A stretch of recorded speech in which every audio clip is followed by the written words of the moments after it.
নিশ্চিতভাবে অনেক কাজ তিনি ওই জন্য মামলা করেননি। যখন তার এত কাজ, তাকে সরকার চালানোর মতো গুরুত্বপূর্ণ দায়িত্ব আর দেওয়া দরকার নয়। কারণ কদিন আগে তার ভাইপো বলে দিয়েছে মন্দির মসজিদ তৈরি করতে হলে রাজনীতি করার দরকার নাই। ওইটা হুমায়ুন কবিরের জন্য নিশ্চিতভাবে প্রযোজ্য নয়, রাজ্যের সব মানুষের জন্য প্রযোজ্য। হুমায়ুন কবির মসজিদ করেছে বলে ভাইপোর রাগ হয়ে গেছে, বলেছে হুমায়ুন কবিরকে যে মন্দির তৈরি করতে গেলে রাজনীতি থেকে সরে যাও, রাজনীতি থেকে গিয়ে মন্দির মসজিদ করো। আর ওনার পিসিমণি কদিন আগে দুর্গাঙ্গন করলো এতে নিউ টাউনে, শিল্পের জায়গাতে, যেখানে শিল্প হওয়ার দরকার ছিল। কলকারখানা হলে এখানকার ছেলেরা হাজার হাজার হাজার কাজ পেত, সেটা বাদ দিয়ে তিনি ধর্মস্থান তৈরি করে দিলেন।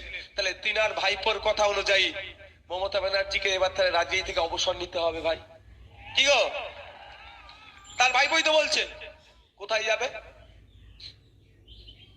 অবসর নিয়ে নেন, কারণ আপনার দ্বারা আর হচ্ছে না। আমরা বুঝতে পারছি সেটা আপনার ভাইপো বকলে বুঝিয়ে দিচ্ছে আমাদেরকে। কিছু অপমানের জবাব মুখে দিব না।